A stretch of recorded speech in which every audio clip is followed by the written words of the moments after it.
everybody, and welcome to another episode of Hollywood Kitchen. Today is my first ever redo episode because about a year ago, I made Dean Martin's recipe for Burgundy Chicken. And frankly, it was kind of like something Jerry Lewis might have made to surprise Dean because it went horrendously wrong and off the rails. So, joining me today are my dear friend and collaborator, Miss Ruth Mundsack, who is going to course correct and show us the proper way to make chicken burgundy, and the wonderful Rick Greene, who is the film history gift that is never going to stop giving. He's going to talk to us all about his brand newly published book, Marketing Mayhem, about Dean Martin and Jerry Lewis. We are going to look at his incredible treasure trove of memorabilia. And this is going to be, it's so epic. Oh my gosh, yes. So we're going to start off though with Ruth talking about the proper way to make this recipe, because when I made it, you had to have mandarin oranges, cherries, and wine, which made this sludge, and it was really, really bad.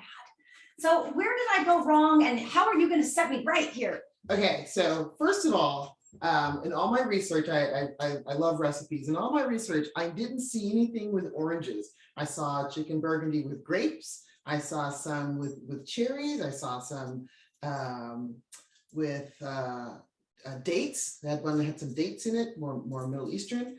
So in my research, I learned that chicken burgundy is also called coq au vin, which is a chicken stew in French, and it's a one-pot dish. And you can, change up your vegetables in it. Some people went with sliced onions and carrots and mushrooms. Some people just went with shallots, garlic, and mushrooms and carrots. You can do any combination of that. You don't have to have expensive wine to do it, but you must have wine in the dish. And it's really good. So I thought that I would help carry out by doing a little quick recipe here. It's really easy. I found this online. And so what I did was, what we have here is we've got some chicken breasts that are already sliced and everything. I've rinsed them, pounded them dry, seasoned them with a little salt and pepper. And then we're going to go ahead and dredge them in some flour. And I've got my pan of oil here, a tablespoon of And this can all be done on the stovetop or in a crock pot, you were saying, yes, right? You can crock pot this dish also. And so you can get it all set up, leave the house for a while, and then come home to a wonderful little dinner. So I'm going to chalk up what happened on the last episode as simply a cookbook editor that really didn't test the recipe, or something kind of fell through the cracks on that. But I'm with you on that. I don't think that sometimes they always test the recipes, because we've noticed in especially in our classic Hollywood cookbooks that we found, we've noticed that a lot of the recipes won't tell you the heat or how much you're supposed to put in of this or that. And it's really funny because you're kind of guessing. So I'm thankful for the time frame that we live in now, that we can just go on to the Google ourselves a recipe and at least get the idea of what it was supposed to be like. And by the way, while you're doing that, I do want to point out, Rick has kind of surrounded even our cooking area with Martin and Lewis. So right behind me here is the stooge. And this is this an insert? It's an insert, it's an insert. And well, you can't see as well, but this one living it up. So the fridge is kind of covered in Martin and Lewis here. His house is fascinating. You walk in and there's just so much between the Disney, the Universal Monsters, Batman, a little bit of everything, Little Simpsons. It's better than a museum here. It's so much better. You name it. You need to know someone to get in here. That's right. And this is our second show from my house. The first one was a few months ago with Curly G, if you remember that epic episode where we actually got to hit Curly G with a pie in my kitchen. That's right. That was probably one of the best days of our lives. It was. And we are planning a follow-up to that, right? So we're actually going to do a location scout in Rick's backyard after this episode, perhaps. So I've got the chicken all seasoned and floured. Okay. Our oil is warm here and it's ready to go in the pan. We're going to brown it on both sides. And about 6 minutes in the pan, because these are skinless and boneless, and sliced thinly. Okay. So that will help this get browned up really nicely and easily. And then we're gonna plate it. We're gonna put the plate aside, and then we'll put in our vegetables. And today we're gonna have carrots, we've got shallots and garlic that we're gonna saute together. And once we get those done, we'll bring the chicken back in, and then we'll get our sauce together, and then we'll simmer it for about 25 minutes. And while it's simmering, then we're gonna have Rick give us the whole rundown on Lewis and Martin. And also Ruth is going to be monitoring Facebook while we do all this. So if you guys have comments, questions, insights, or memories you want to share, feel free. And Ruth is going to be checking those for us. Yeah, so come with questions if you have them. We're excited about this episode. And it's fun because it's like, I feel like I'm on a Food Network actually. Right? So I'm on a classic Food Network show. This island is like the coolest thing. Oh my gosh. It's like inviting Julia Childs a little bit. This kitchen is bigger than my apartment. So I'm so psyched. Yes. So this is browning. I'm gonna get something to flip it real quickly. And when she has the chicken pretty thin, it doesn't take long for it to cook, evidently. No, it doesn't, not at all. It doesn't at all. That's the beauty of, for some of these back in the day, you go to the butcher, you cut up a chicken, bone on, skin and everything. And so that's why it was a stew, would just take a longer, it'd be slow cooking on the stove. Some people do put it in the oven and slow cook it that way also. But now that we can get our chicken all nicely prepped and clean and cut for us, it makes life much easier. But it will still have about 25 to 30 minutes of slow cooking on the stove in the juices with the wine sauce and everything. So you'll have a nice flavor to it, and it still will have a good cooking time. I always like to cook with bone in because that's very flavorful on the bone, but this will be just fine too. And this is a good dish if you are coming home and you're running late and you've got most of the stuff in the kitchen already, because most people already have all the things: olive oil, salt and pepper, a little flour, veggies. Most people have carrots and onions and of some sort of mushrooms in their cupboard, in their pantry already. So it's really something that you can do really quickly at home. It's already looking good. It's looking edible. It's looking edible. That's a big deal. Already better than last time. Already better than last time. Things that are promising. Ruth is setting me straight, showing me the way. And it's fun to have the opportunity to play on Facebook and or on Google and go down the recipe rabbit hole, because I did go down the recipe rabbit hole. I mean, there was one where you could you use brandy and you throw a little flame in there and get a little flambe going. I'm like, I don't think we want to do that in Rick's kitchen this week. Yeah, I've tried really hard to avoid any recipes that involve setting things on fire. Yes. So we're gonna go ahead and let this brown for a little bit longer. Oh, it's getting there. It's getting there. Yes, it's getting there. And so what I did was I cut up my carrots. I got a couple of carrots already cut up. 6 cloves of garlic already ready to go. And then we've got 2 tablespoons of shallots that we're going to dump in here too once we get the chicken done. We had 2 tablespoons of olive oil to use for this dish. For the browning of the chicken, we just use 2 tablespoons of that. And they say to then take, once this gets brown, I'm going to put it on this lovely Mickey Mouse plate. This kitchen is all done in red and white and Mickey Mouse. It is the cutest thing ever. Then we'll cover that to keep the chicken warm, and then I'll do the vegetables, and then we put the wine in and the tomato paste. And the tomato paste, we only need 1 tablespoon of that. We'll season it with some rosemary, a little more salt and pepper, and then we'll put the lid on. And you'll see, this is going to be great. And if you're wondering why I'm even here, you'll find out in a minute. That's right. That's right. you need a lid for that, or you? Oh, I have a lid already. The lid will happen once we finish our browning process Okay, here. well, it smells good. Then smoke alarm's not going off again. That's Big deal in my world. that's always a positive when the smoke alarm, when there's no smoke alarms going off. I literally have this big antique metal fan that is like a workhorse in my kitchen. So if the smoke alarm goes off, I grab it and it will stop that problem. And like when I used to watch the Food Network, and I still do watch it a lot, and I used to watch Emerald Lagasse all the time, and he would always say, you know, he wished we had smell-o-vision. And so I'm now wishing we did have smell-o-vision, because you can start to smell the chicken getting all brown and yummy, and it's sizzling. Yay. And then you can hear the sizzle. We have a mic that's on loan from Darren Barnes. So nice new microphone.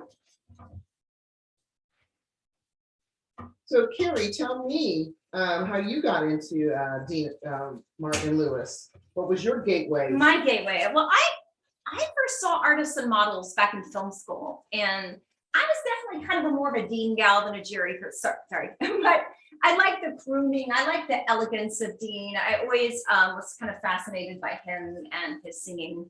So Dean was kind of my entree into the world of Martin and Lewis. How about you, Rick? How did you first find them or discover them?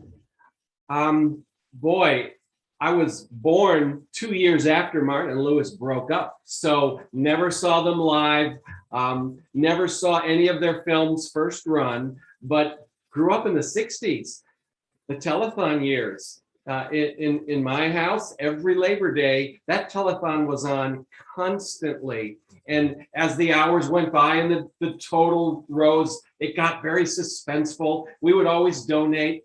I ended up working the telethon for about 5 years, from 1976 to the early 80s, answering phones. That's how much it meant to me. So I kind of, from the telethon and seeing Jerry Lewis movies at matinees, Who's Minding the Store, The Geisha Boy, reissues of Martin and Lewis films in the 60s. But they ran them on television constantly in the 70s. So as I got into film and the Universal horror films, and then the Abbott and Costello Meet the Monsters, and that led to Laurel and Hardy and Chaplin, and collecting Black Hawk 8mm film, you know, the whole world opened up, and the Jerry Lewis solo films and the Martin and Lewis films were a part of it. Not so much the solo Dean. In working on my book, Marketing Mayhem, we watched almost all of Dean's solo films. There were a couple I couldn't get a hold of, but what a revelation seeing some of his post Martin and Lewis films for the first time and just flipping out. Have you ever heard of a film called Something Big? I'd never even heard of that. It doesn't even sound like it's a Western. It's one of Dean Martin's Westerns. It's freaking hilarious. Oh, and I loved it. And then he did one with Tony Curtis and Janet Leigh. Who Was That Lady? I'd never seen that, but for the book I did. And it's a goofy comedy masterpiece. It almost could be a Martin and Lewis film if you envision Jerry instead of Tony Curtis. But what a great film. So it was wonderful to reacquaint myself with the Martin and Lewis films, which I did watch sequentially, but to discover for the first time some Dean Martin masterpieces. I'd seen the Matt Helm movies, Airport, some of the bigger ones, Rio Bravo, of course, but some of these little hidden gems, I write a lot about it in the book, just what an impact they had on me. Excellent. I was going to ask you one thing. Since you weren't around when you were born after they broke up as an act, I've seen like the Palmolive soap number and some stuff on like YouTube. Did anybody film one of their live comedy acts, like start to finish, where you could just get a sense of what it was like to be there? That is a superb question. The answer is yes. Jerry Lewis himself had, when he knew they were going to break up, he had some 16mm sound cameras installed. I think it was at the Sands. It might have been the Sahara, and filmed an entire live show, start to finish. I think it was either one or two cameras, so it's not Wow. like a very professional production, but to have it captured, it's stunning. And just a few months before they broke up, you'd think, oh, it's going to be strained, it's going to be hard to sit through. Those guys were pros. They put on a show in 1956 that was excellent. They sang the song Partners as the big finish, and that movie hadn't even come out yet. So it's a fascinating document, but there is an earlier one that was also filmed, I think around 1952, where it's most of it. But before the feuding started for the last few years of the partnership, they were so in tune, so in sync. And you see it in the Colgate Comedy Hours that we can watch. They're on YouTube. You can buy DVDs with them.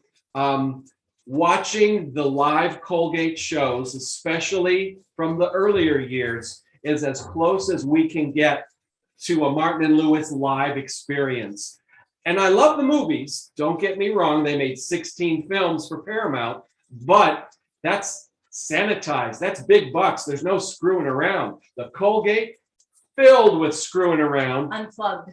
So funny. And Dean and Jerry, you see it, perform to each other, for each other. There just happens to be a live audience in hysterics. Jerry seeking Dean's approval, trying to make him laugh. And when Dean Martin laughs, and it's genuine, it spurs Jerry into even greater antics. I urge you, if all you know Martin and Lewis from are those movies, watch some Colgate Comedy Hours. There was a Disney Channel special, Martin and Lewis, their golden age of comedy, that reintroduced Colgate clips in the 80s.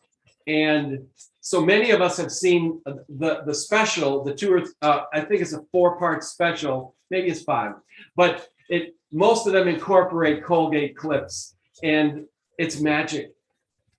What I would want to ask too is, I'm always fascinated when it comes to teams on the screen, be it romantic teams, comedy teams, etc. What is that magic that makes it work so well? And then what is it when it doesn't work? Like, it's so hard to quantify kind of what creates that chemistry. What do you think in the case of Martin Lewis? What was the thing that brought them together and the thing ultimately that tore them apart? Jerry called it lightning in a bottle. And there's a history of show business comedy teams going back to burlesque, that it was a straight man and a comic. Well, Laurel and Hardy changed that. They were two very funny people who liked each other, the characters, and in real life they did too. But the Stan and Ollie characters, they lived together, they slept together, they got in fights and helped each other. They got in fights with each other. But that core love that those two characters had for each other is alluring, very attractive. It warms your heart. Abbott and Costello, who were the next big comedy team, Laurel and Hardy were the 30s, Abbott and Costello are the 40s, Martin and Lewis are the 50s. Abbott and Costello were very much the traditional straight man with the funny comic, and there was no warmth in that relationship. They weren't even really friends. They were just together so they could do amazing routines. They were hilarious, but that spark, that personal love, warmth, it's not there at all for Abbott and Costello. I agree with that. Martin and Lewis come along, and Dean was the big brother Jerry never had in real life. He adored him. So they loved each other personally at first. And that love comes across in the films, on the Colgates. It's fascinating to watch. It's edgy. Jerry's shtick was so unpredictable. He needed a Dean Martin to rein him in, to point him in the right direction, to tell him to stop or to let him go crazy. There are legendary stories of their live act, and they came together in 1946 as a nightclub act. out of necessity. Jerry was about to be fired, and he knew Dean, and they had fooled around a little bit when their paths had crossed. And he told the gangsters that ran the 500 Club in Atlantic City, "Don't fire me. Bring Dean Martin. We do this stuff together, and you'll love it." So they kind of gave him this last chance, and overnight, this act just took off. I would call it spontaneous combustion. Yes, That's exactly. always the description that sticks with me about that. They were together exactly 10 years to the day. And the first 3.5 years of that 10 years, they were just a nightclub act. They hadn't yet made a movie. They hadn't yet landed a radio show, and they hadn't done television. So they spent over 3 years honing the act, the timing, the bits, so that by the time they made that first movie, My Friend Irma, and it came out in 1949, and then they made their first starring movie, At War with the Army. They're a little awkward on screen. Then they quickly get comfortable with the cameras, with picking the right vehicle, and their big screen movie star charisma just explodes. In this film, That's My Boy, and the one following it, Sailor Beware, which in my opinion is their best, funniest film. So in my book, Marketing Mayhem, I look at each one of the 16 movies, and that's the heart of that book. But then it goes into radio, television. It goes into magazines and comic books. It goes into publicity photos. It goes into their live appearances. So it's the way they were advertised, the way they were promoted to the public. So it's a 700 plus page book. 3/4 of it is imagery, advertisements, record jackets, publicity stills, press book ads, lobby cards, one sheet, just TV guide cover, anything you can think of, merchandise that came out. We're going to look at a bunch of that stuff when we shift from kitchen to collection mode. But and show them the cover. I will. And by the way, this is available for order right now. We are going to post the link. The book came out this week. I think that's in focus. And but I don't even have my copy yet. It's going to come tomorrow or Tuesday. So you can get it on Amazon. Barnes and Noble has it up. If you want it in hardcover, am I in focus? You can get it direct from Bear Manor Media. That's the only place right now to get it in hardcover. And it's only $10 more for the hardcover. But you can get the paperback, Amazon, Barnes and Noble, and bearmanormedia.com. All right. Well, Ruth is right now hard at work cooking this, and it really smells so good. It's garlic, it's carrots, it's spices. So we've got, we put that last 2 tablespoons or 2 teaspoons of olive oil in. Okay. Our chicken is browned here and covered, and then shallots, garlic, and carrots today. And we're just about, so that's been sauteed together. Okay. And I'm just about to put in 2/3 cups of some dry white wine, Okay. or red wine, excuse me. And we're using the wonderful 2-buck Two-buck chuck. truck. Gotta love Trader Joe's. Do you want me to drop the pasta in the? Yes, please. All right. Okay. Yes, we are going to have pasta to go along with it in a nod to Dean. Yes. Thank you so much. And with that, we're going to add some broth, and the amount of broth we're going to add is 1/2 cup. Okay.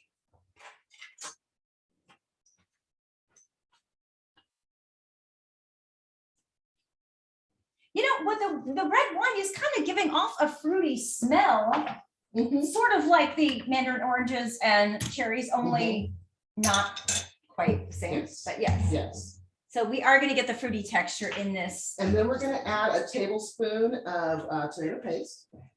Okay.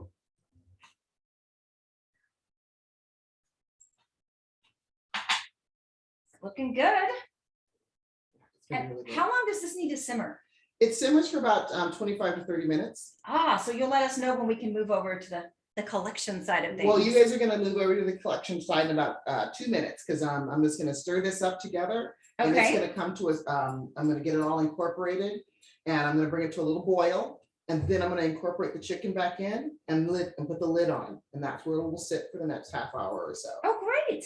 And then you guys will get to work on your side. Okay, very good. So So we're Rick, almost done here. one question that I have for you is that, you know, and of course, our studying of film, how America and the world changed so much after World War II.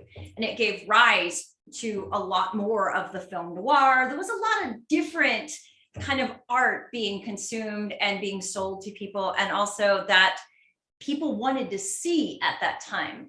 And so, like I've heard Eddie Muller talk about a lot of film noir is kind of like about the shattering of the American dream and the disillusion following war, et cetera. And that makes sense. But also that marketing Dean and Jerry makes sense too, because with a war-weary nation, wouldn't this be the flip side of noir, or the other side of the coin, if you will?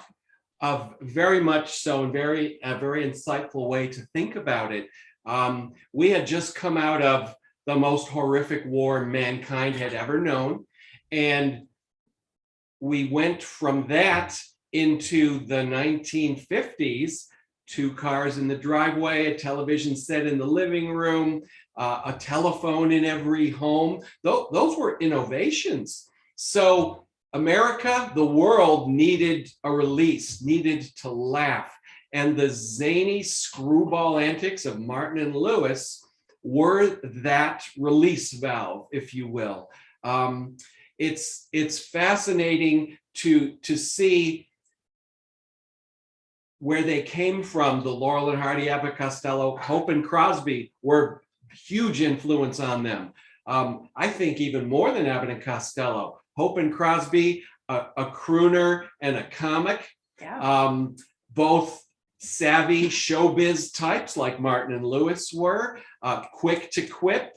No warmth in that relationship like we had in Martin and Lewis. So Dean and Jerry weren't just the next comedy team, they were the last comedy team. There really is nothing like Martin and Lewis after Martin and Lewis. And if you look at the footage from the late 40s, the 50s, there was a mania for Martin and Lewis that we almost can't comprehend here in the 21st century. You had the Sinatra, Elvis, Martin and Lewis, the Beatles. So the hysteria that those acts created. The others are music acts. Martin and Lewis were a comedy team. And how did a comedy team create a Beatles-like mania across the world, across the country? That they did. Jerry often said, Dean has the Italians and the women. I have the Jews and the kids. So they covered and the men. So they covered everything really. People watched the Colgate Comedy Hour as the must-see TV of the 1950s, the Seinfeld of the 1950s. When you see footage of them at the Paramount Theater in New York and hundreds of thousands of people clogging the streets, screaming, the autographed photos floating down from the hotel window, it's almost incomprehensible that a comedy team did this, but they did. And the book covers how do you sell something that sells itself. It's an interesting approach, and the early reviews are telling me I succeeded in what I set out to do. So I can't wait until everyone gets their copies and more reviews are posted.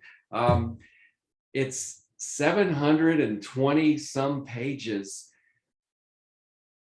And if you love Martin and Lewis classic film comedy, you're going to love Marketing Mayhem. Yes. And on that note, Ruth, this looks really, Oh, it really does. good. Oh my gosh. Can't wait for you guys to see it. So is it, So it's I've got the sauce all created with the wine, the broth, and the tomato paste with some rosemary, some pepper, and just a little dash of salt.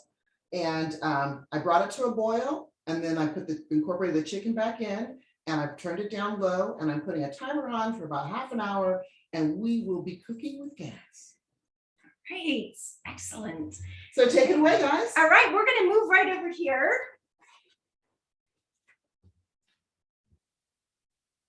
A set all ready to go with a bunch of memorabilia. And can everybody hear us? Because we're using a new mic today and I just want to make sure that it's picking up. If you could check Facebook whenever you get a chance. I will. See, make sure people can hear us. And as we talk about certain things, I'll walk them up to the camera so we can get some good close-ups. Excellent. Excellent. So I'm really impressed at the breadth of your collection here. It ranges from, oh my gosh, from records to comic books to magazines to posters to a very big cigarette ad that's the size of a billboard. So my question would be, Jerry was the business guy. Gotta Oh, turn we it. got it. Yeah. There you go. Jerry was the business guy behind all this, right? So is Jerry the one that said, we're gonna be on Chesterfields, we're gonna have cufflinks, we're gonna, like, who was the one that kind of called the shots with that? Pretty much it was Jerry. They had a very Laurel and Hardy-like relationship in which Stan Laurel worked twice as hard as Oliver Hardy because he edited the films, he co-directed them uncredited, he helped write the scripts. He went to the previews, recut them, and Jerry very much was in the Stan Laurel mold. Jerry would write the material, would negotiate the deals, would represent the team. Both Dean Martin and Oliver Hardy were avid golfers. They loved golf almost above their families. It was that important to both of them. So they would leave the business to their comedy creative partners, and so they could be out on the golf course. And that seemed to work for a while though, right? I mean, It did. it did until it didn't. And then, Yes, the Laurel and Hardy partnership lasted decades, and as they got older, they actually got closer. Martin and Lewis, quite a different story. 10 years to the day, and the last few years they were together, Jerry had aspirations to direct, to have more control over the material. And even from the beginning, the critics thought Jerry's the whole show. There's this guy who sings a few songs. He's good, but Jerry. So for the first half of their partnership, Dean was very gracious about that. But after a while, I mean, even Jerry says, I couldn't have put up with that Jerry for 10 years. I don't know how he lasted as long as we did. So they both had people whispering in their ears, you don't need that other guy. And there were some frustrations, some arguments that would boil over, and they started listening to the sycophants around them, and they decided after the 10 years to call it quits. Now, at the time, no one was worried about Jerry Lewis, but most people were worried about Dean Martin. What's he going to do without Jerry? Isn't that crazy? In hindsight, yeah, just the opposite is true. But the only one who wasn't worried about Dean Martin was Dean Martin. He just didn't care. He learned his lines and he did his best. And his first few projects were misfires, which led to even more speculation about how his career would go down in flames. But then he made The Young Lions with Brando and showed the world he could act. And then Rio Bravo changed everything. It led to the Dean Martin Show, which was a massive hit for over a decade, hugely popular. And Jerry couldn't get a TV show to work to save his life. He tried 3 different times with the Jerry Lewis Show. Dean left the creative in other people's hands. He didn't even rehearse his show. Jerry had too much control and didn't have anyone to edit the material. In the 50s, Dean would say, cut out that Chaplin crap, although he didn't say crap. And it would rein Jerry in to a degree, but without Dean there, it's kind of like McCartney without Lennon. The sum is more than the parts.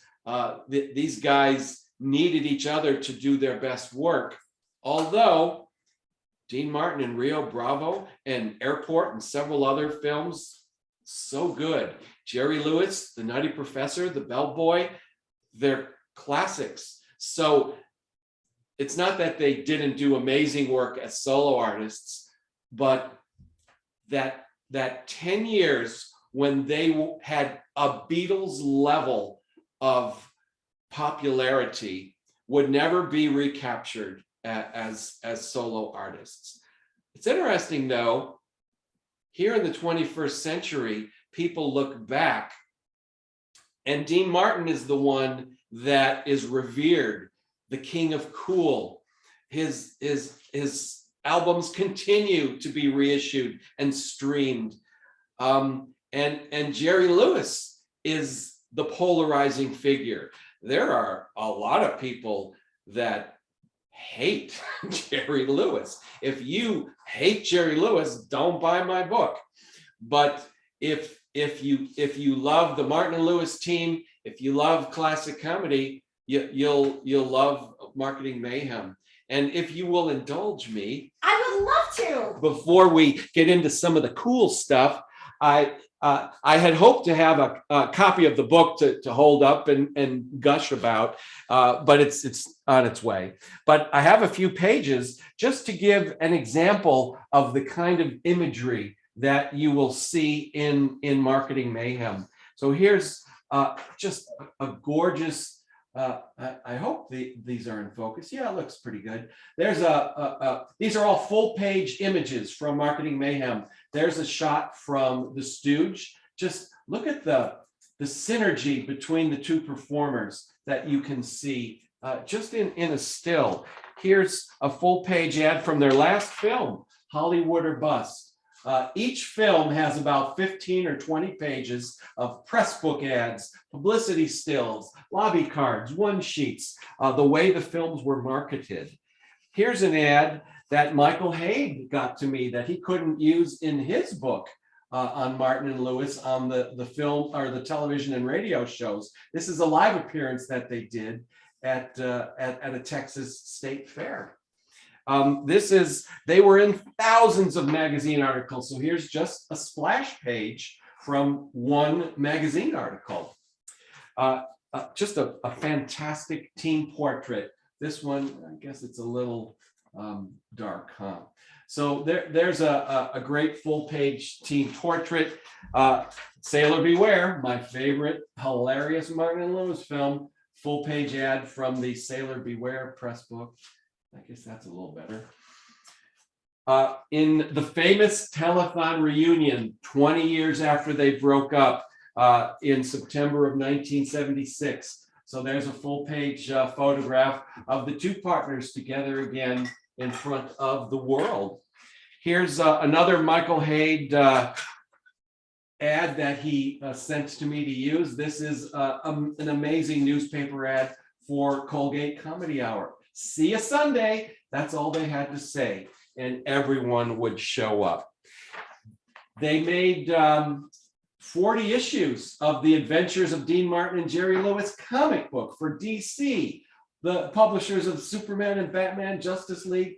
Well, there was a Martin and Lewis comic book that ran well over a year after they broke up. They were hoping they'd get back together. So that's a splash page from one of the stories. This is just a gorgeous full-page ad from one of their live appearances. You can see June Christie, the great songstress, on the same bill with them. This is the last piece that I got just as we were going to press, and I had to change a few things so this could be full page in the book. And then one of our viewers wants to see Money from Home stuff. So here's a few ads that I grabbed from the Money from Home section. Their first Technicolor film and their only 3D film. I guess the lighting's a little not so great. So yeah, you'll buy the book to get good lighting. There's another Money from Home ad. And then the last little example, they always have ads for the second week, promoting holding it over for a second week. So there's the soles of their shoes kind of kicking at you in 3D for Money from Home. It really is amazing. I can't think of any comedy team that would have a comic book like that would be, yeah, show this.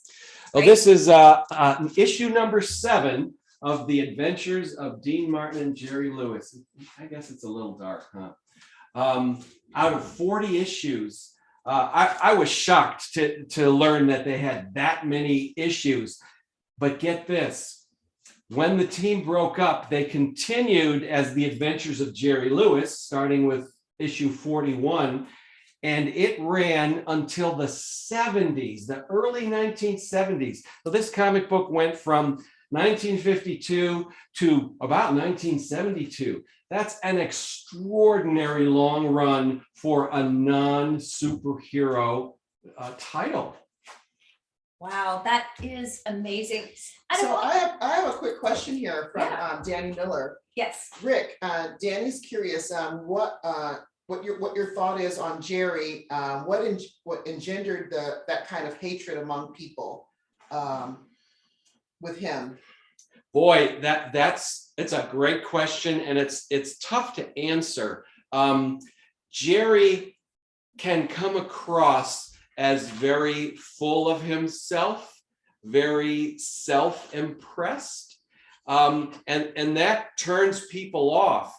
Additionally, Leonard Maltin makes a fascinating point in his book, Movie Comedy Teams, that we grew up seeing Crazy Jerry in the movies and on television, and then you'd watch The Tonight Show, and there's slick, greasy, smooth Jerry hosting, smoking cigarettes, being all Hollywood show busy, and it's like, that's not the nutty kid. Who's this guy? And it was confusing. It rubbed people the wrong way. And Maltin said, who knows, if there had been talk shows in the 20s and Chaplin had done them, maybe we would have felt the same way about a revered genius like Chaplin. It's such a great point, something to think about. So Jerry was also mercurial. So there were, rumors about that he was mean or he would mistreat people, and that would color the way some people think about him rather than looking at the work. He's a jerk, so I don't like him. So Jerry Lewis is quite the polarizing figure in show business. You either love him or you hate him. Well, let me ask you this. I have seen firsthand on my visits to France, he is so revered in France. It is unbelievable. So what do you think about Jerry Lewis that has struck a chord with French cinephiles? I think it's the way he wrote and directed his first solo films that were very unusual, very foreign almost in the way they're edited, lit, performed. When you watch The Errand Boy, The Bellboy, they're not Hollywood comedies. They're so unique. And again, you either love that stuff or you don't. As 12-year-old boys, we all love that stuff. And then you grow up. Luckily, people like me choose not to grow up. So I still love those films. And the book Marketing Mayhem is a celebration. It's not critical per se. I do point out the films that I think are not as good as the other films and the reasons why, and some of them are duds, and I don't hold back about that. But it's not about their personal lives. It's not about how many times they were married. It's about how they were marketed and how the public consumed them. So it's a positive look at that 10 years and then the solo years. I cover both of the performers in depth in final chapters in their solo years. We have a question from Rick Johnson, and Rick says, Eric Johnson, and he says, Rick, when did you start gathering your treasure trove of memorabilia? Another great question. When I was 12 or 13 and I started buying Castle films, 12-minute 8mm abridgments, and I decided, yeah, I'm not going to buy baseball cards. I'm going to buy lobby cards. So I found where to get this stuff. And in the 70s, in the 80s, Martin and Lewis memorabilia was $1. I got this, let's see, this press book for Three Ring Circus, which is a gorgeous piece. Their first VistaVision film. Press books are like this. The press books in VistaVision. I got this for $1 in a pile of $1 press books. Most of my Martin and Lewis press books I got for $1. So not anymore, but back when I was collecting and buying lobby cards and one sheets, it was fairly inexpensive to get Martin and Lewis stuff. Now I was also buying Abbott and Costello, Laurel and Hardy. That stuff was more expensive. And these days, try even finding a Laurel and Hardy one sheet. If you do, tens of thousands of dollars. It's funny because whenever people have seen my little bungalow, one of the first comments is, I thought there'd be film history stuff everywhere. Why isn't there? And my answer is always, because I was born too late. Because at this point, if I wanted to start collecting on the movies that I love so much, I'd have to be a millionaire. Yeah. I mean, it's not doable. I was not born at the right time to have done that. So in the early 70s, when I started collecting, I was also a James Bond fan. And so I bought the one sheets for Dr. No, Goldfinger, Thunderball. I got my Goldfinger one sheet for $3. My Dr. No one sheet, the first Bond film, $5. I mean, that stuff, they're thousands. But back then, it was a few bucks. So Gary Songer has a question. Do we know how much Elizabeth Scott, Dean and Jerry liked working together in the 1953 Scared Stiff? I think at the time, all three were under contract for Hal Wallace. Yes, Elizabeth Scott was a Hal Wallace actress. I've not heard anything really about personally how they got along. In that film, you can see Dean and Elizabeth Scott do have some palpable chemistry. And that's one of Dean's better performances in a Martin and Lewis film. Very nuanced, very subtle. Dean was hilarious, but in completely different ways from his partner. And watching Scared Stiff is a perfect example of all the little subversive touches he would do when Jerry wasn't domineering the screen. You know, a friend of mine is doing a biography right now on Elizabeth Scott, so we should talk to him and find out if he's come across any insights on her and Dean and their. That would be interesting. Yeah. I don't know much about her at all. Yeah, she's fascinating. I think they kind of tried to sell her as like a Lauren Bacall, Veronica Lake type, and I like her in noir because she seems very suited to that genre. And Scared Stiff, it's the only horror comedy Martin and Lewis made. Oh wow! And so there's noirish aspects to that film. The ghosts are real. It's real supernatural zombies and whatnot. It's not a guy pretending to be a zombie. There's actual ghosts walking around in that film. Can we do some more show and tell? Because I'm literally sitting in a sea of cool So stuff here's here. another question. You can show and tell and answer a question. Danny was interested in how many times they were together after the telethon reunion. So there's this myth that from July of 56 to September of 76, they were never, they were apart, they didn't speak, and it was 20 years that Sinatra finally brought them together. That couldn't be further from the truth. My friend Kaylee Thompson has a podcast, it's like 2 hours long, and she details every single time they reunited, and in several cases, on camera or on stage performing. So they both told white lies about that 20 years of silence. It's a great story, it's just not true. Now, after the reunion, Jerry made overtures to Dean. He was, as you can imagine, so thrilled that Dean Martin appeared on his show. And Dean really wasn't that interested in reconnecting. Jerry popped in to a Sinatra and Martin show 1 year later in Vegas, and it didn't really get much press, kind of returning the favor. But a few years later, Dean Martin's son was tragically killed. He flew a plane into a mountain and lost his life. Well, Dean Martin was never the same after that event. The show must go on. He performed, but so much of Dean died with Dean Paul. Well, Jerry Lewis went to the funeral, but he didn't intrude. He stayed in the back. I think he was Dean Paul's godfather. So later that night, Dean's manager said, Jerry was there. And Dean said, Jerry who?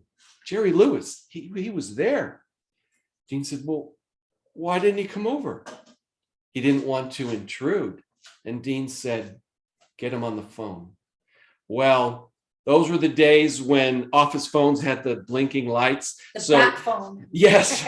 So Dean went into his office, closed the door, and everyone in the house watched the light stop blinking, which meant they were on the phone together. And they watched this little light over an hour. Dean spoke to Jerry privately, and they bonded over this horrific event. And from that time on, Martin and Lewis had a relationship, and they were in touch to the end of Dean's life. They would send each other's notes. Jerry would call, and Dean was genuinely glad to hear from his ex-partner. Although when Dean died, Jerry just totally let go of all the negative stuff that had happened in the 50s. He embraced the partnership, and he referred to Dean Martin as my partner to the end of his days, which was so nice. That was really perceptive of him to be casual too about going to that service, because he didn't make it about him, basically. And for Jerry Lewis, that's huge. Yeah. Cufflinks. Cufflinks, Martin and Lewis cufflinks from the 1950s. A little closer. Hopefully it's a little dark there, but Yeah. oh, there you go. Yeah. You can kind of see them. They're die-struck cufflinks, one of Jerry, one of Dean. Oh my gosh. These were a gift to me from Joe Patrici. I had 4 people who really went over and above helping me with marketing Mayhem. And Joe was one of them, loaning me memorabilia from their collections. And he just sent these to me as a gift. Wow, these go for hundreds of dollars. Do you ever wear on them? eBay. I don't have a shirt that needs cufflinks. How many of us do? So no, I've never worn them, but boy, I sure treasure them. Here's a question. Rick, have you ever seen Jerry's infamous Auschwitz clown movie? The Day the Clown Cried. All right, The Day the Clown Cried. That question always comes up. There are a lot of rumors about that film. It is unfinished. The footage that exists that Jerry had is now at the Library of Congress. They can't release it. I have a friend that worked for Jerry and saw The Day the Clown Cried with Jerry. Jerry had the material that he had put onto VHS so that he could show it. And they sat and watched it. There was no Foley, no sound effects, no color correction, no music. So that alone makes it hard. It's hard to watch a movie that is in an unfinished state. Most of the films that we see from that era, almost all the dialogue is looped, so it sounds good. So none of this was done on this print. Splice marks and grease pencil. So my friend told me, Jerry said, "This is awful. I'll never put this out."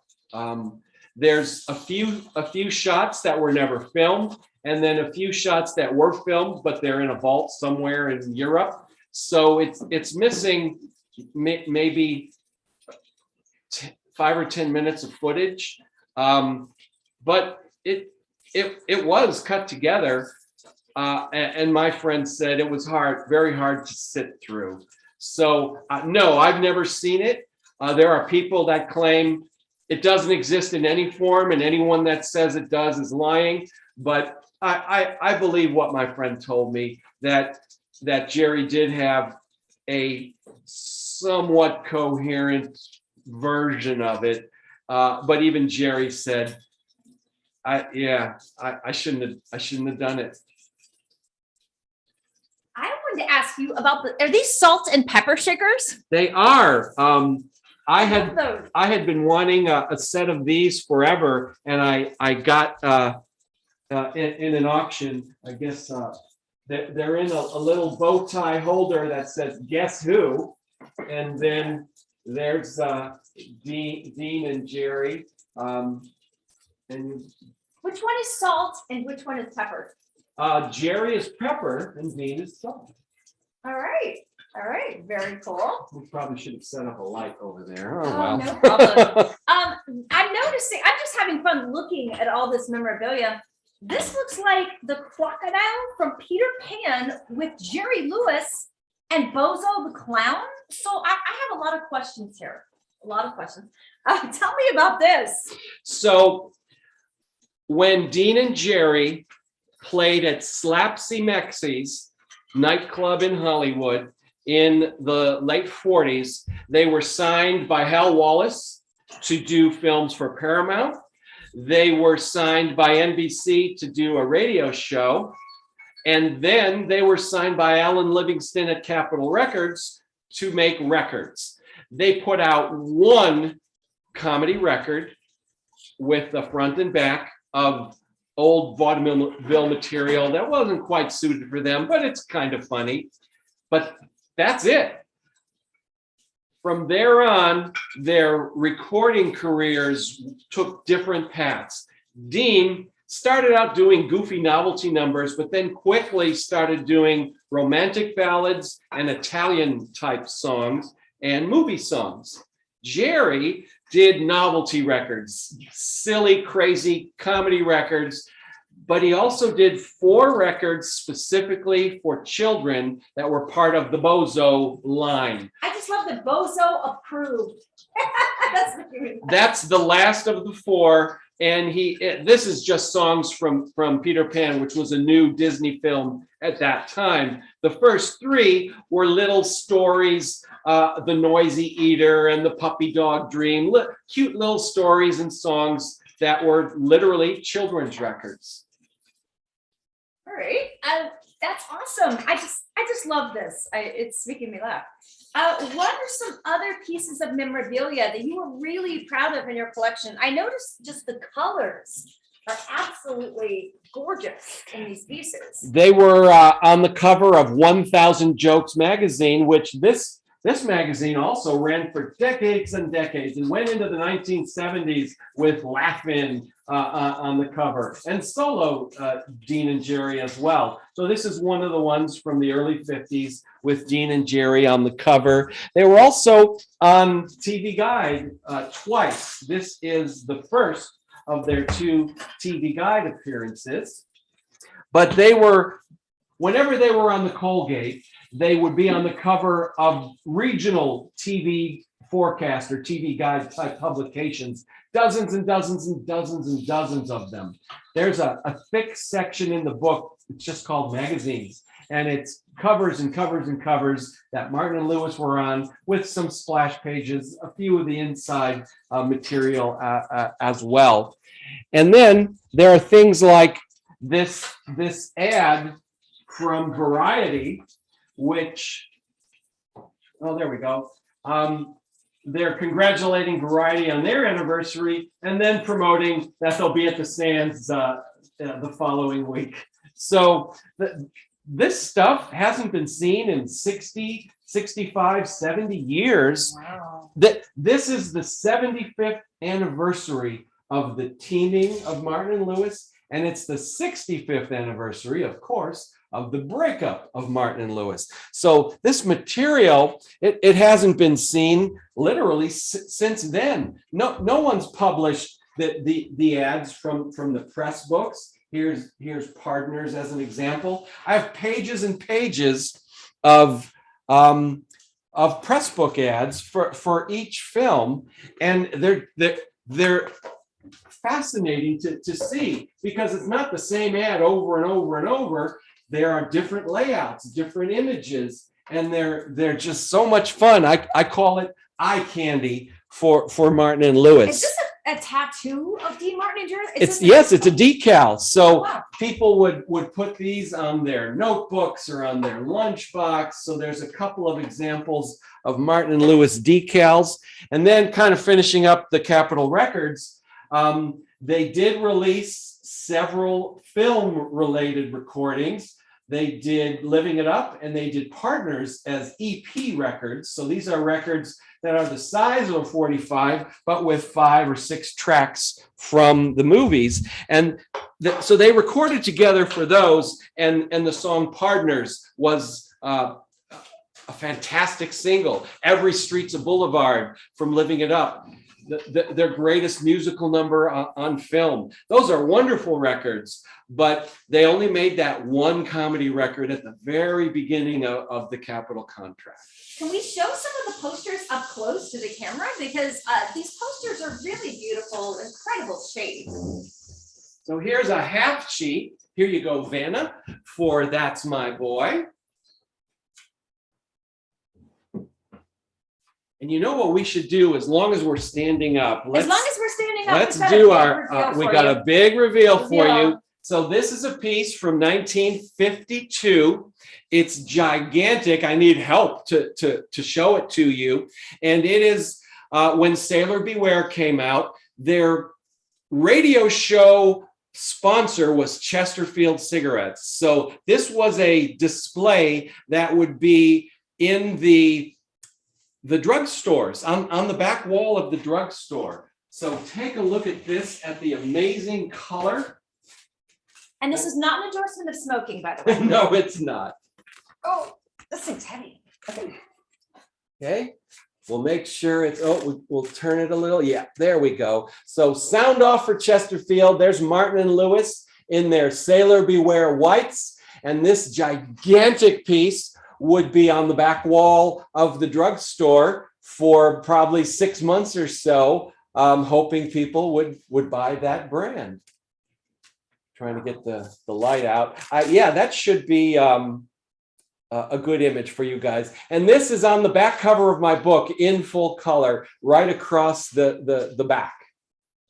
I wonder if they would have had these on the side of buses. Do they even do bus ads at the time? Absolutely. I've seen a bus ad for the Colgate that's not as nice as this, but about the same size. Would they have done billboards like this too?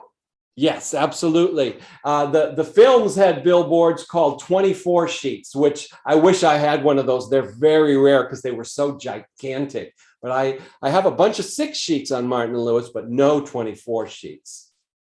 Okay. All right, and can we show them That's My Boy back there in the back too? That thing is not, it's not a poster, but it's something, and I want to see what it is. So this is what's called a standee. And not many survived because they were printed on corrugated cardboard and still are to this day. Do you need help? No, I got it. You got it. When you're Okay. in a movie theater lobby, the big corrugated cardboard display. We can, here, there we go. So this was the centerpiece of a That's My Boy collection that I bought maybe 8 or 9 years ago. And I had to have this. It's gorgeous. And very few of these survive. So this is the only standee on Martin and Lewis that I own. Isn't that nice? The color is amazing. Are these stone lithographs? Because I know a lot of the old movie posters were done that way, and that's why the colors are so vibrant. No, none of these are that process. What process? Do you know what process they use to keep that color though? Because This these is are so offset pretty. printing. Offset printing. Okay. Very cool. All right, let's see some more pieces of. Okay, this was the first Martin and Lewis movie I ever saw, artists and their models. And I've always loved fashion, so obviously this one appealed to me. That's a And, fun film because it was directed by Frank Tashlin, the first time he worked with Jerry Lewis, and would go on to work with him many more times. He was Looney Tunes, the Warner Brothers cartoon director. So his films are filled with silly gags and great sound effects, and Artists and Models is one of those. Just it's not a great Martin and Lewis film, but the gags are wonderful. And is there any other pieces of memorabilia you'd want to show us that we haven't taken a look at so far? There's so much here, it's endless. I do have lobby card sets for all 16 films. A lobby card set consists of 8 scene cards for each movie. So I have 16 times 8, every single Martin and Lewis lobby card. That's the caddy. And then here's Money from Home, which was a request right before the show for any Money from Home memorabilia that I had. And this is their very first film, My Friend Irma, which it's an interesting lobby card set. There are no solo cards of Martin and Lewis in this set.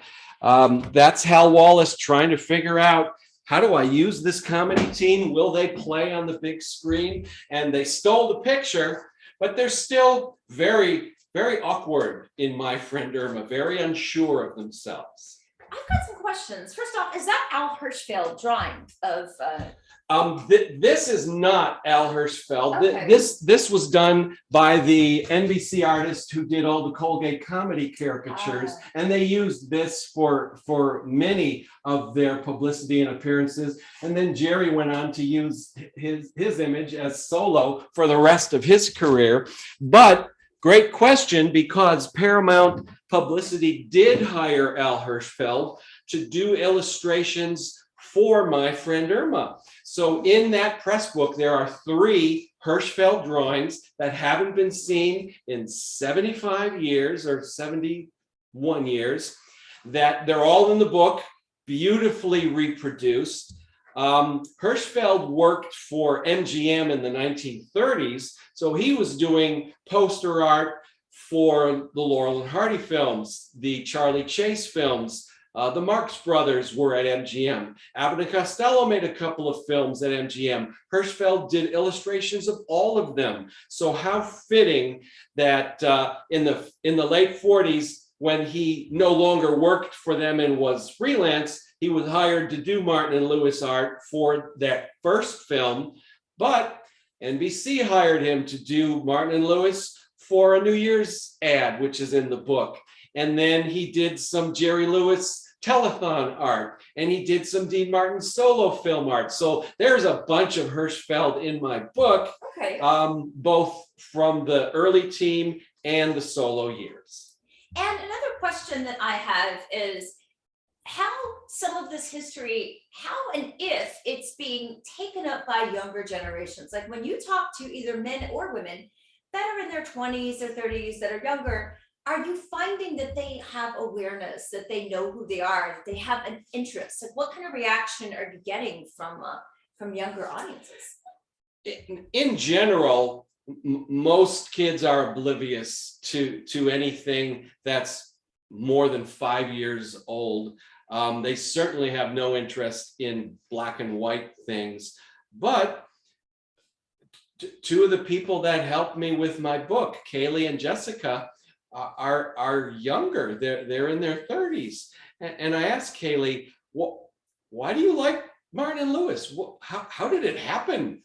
And she's like, my dad.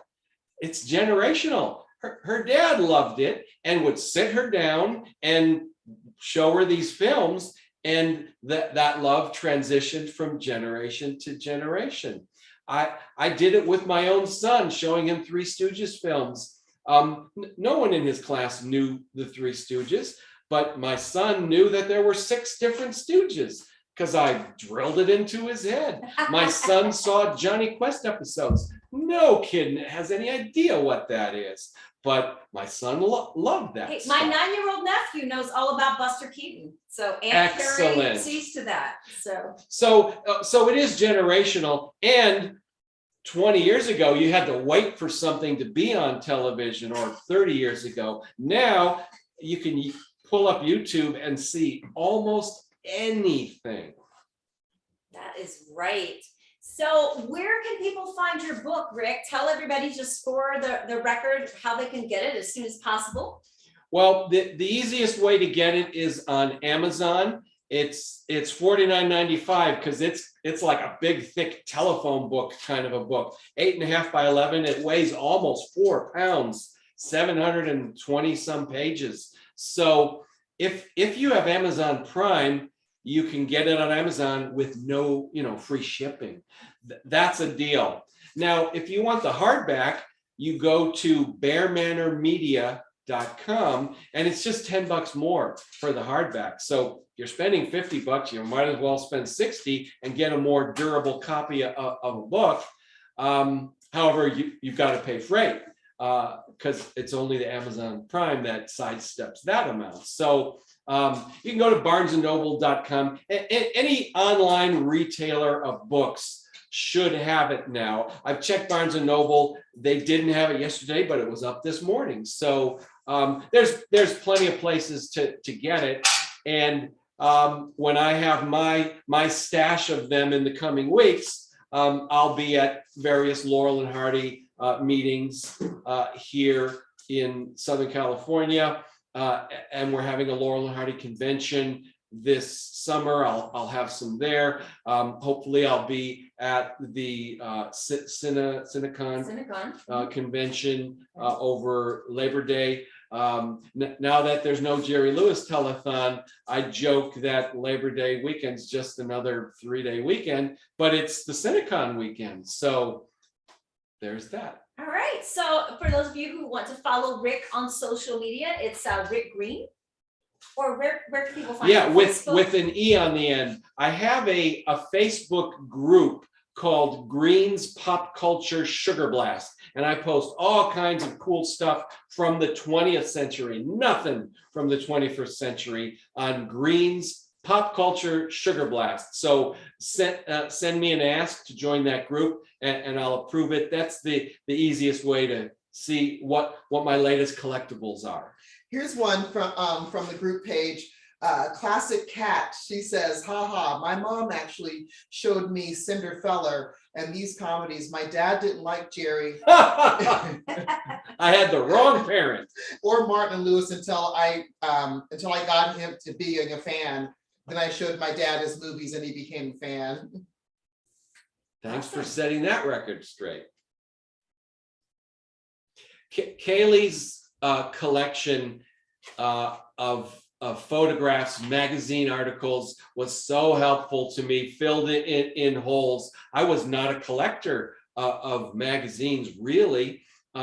So she and her friend Jessica helped greatly with that.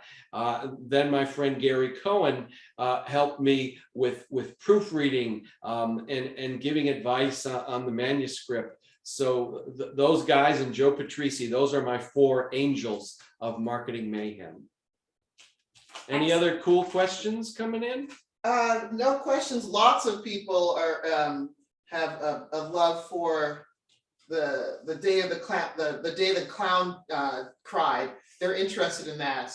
There, A boy, lot of conversation. there's such fascination. It's like when Brian Wilson didn't finish Smile, everybody had to hear the aborted Beach Boys album, and luckily he went on to finish it and release it, and it was a masterpiece. But yeah, there's a fascination for things that are unreleased or unfinished. Oh, and yeah. at the top of the, like London After Midnight. If we could see London After Midnight, it would probably be bored, but because we can't see it, we're drooling for it. So Day the Clown Cried is one of those mystique projects. I always say nothing tantalizes quite like an unsolved mystery.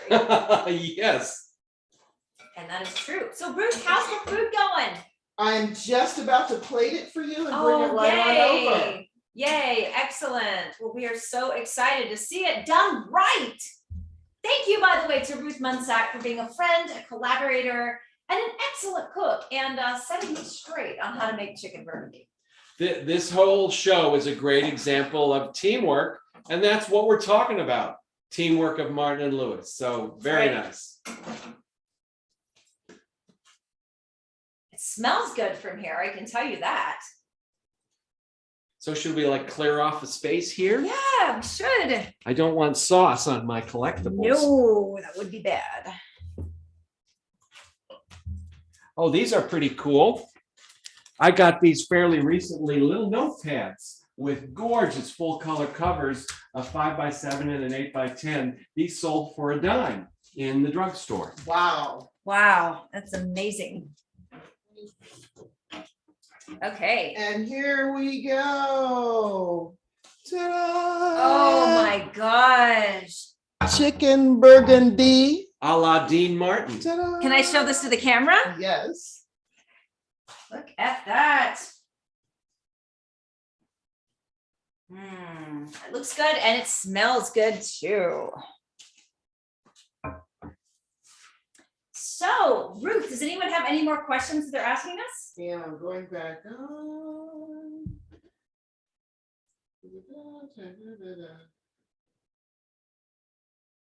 See, Catherine Bird, when I was a kid, Mom and Dad would pack the station wagon for a trip to the drive-in to see Jerry Lewis movies, as well as Dean Martin and John Wayne. Anybody else have drive-in stories? Did you go to the drive-in as kids? Oh, absolutely. We loved going to the drive-ins. I missed that era of history, but I did do several when our lockdown happened, because that was sort of our current version of that. Oh, wow. Well, other than that, I think we're good. I don't see any other questions. Well, I don't know about you, Rick, but I'm ready to eat. So, Ruth, you ready to eat too? Yes, thank you guys for All joining right. us. Thank you guys for another episode of Food, Fun, and Film History on Hollywood Kitchen. Bye, everybody. Bye. And buy Rick's book. Bye, Rick's book.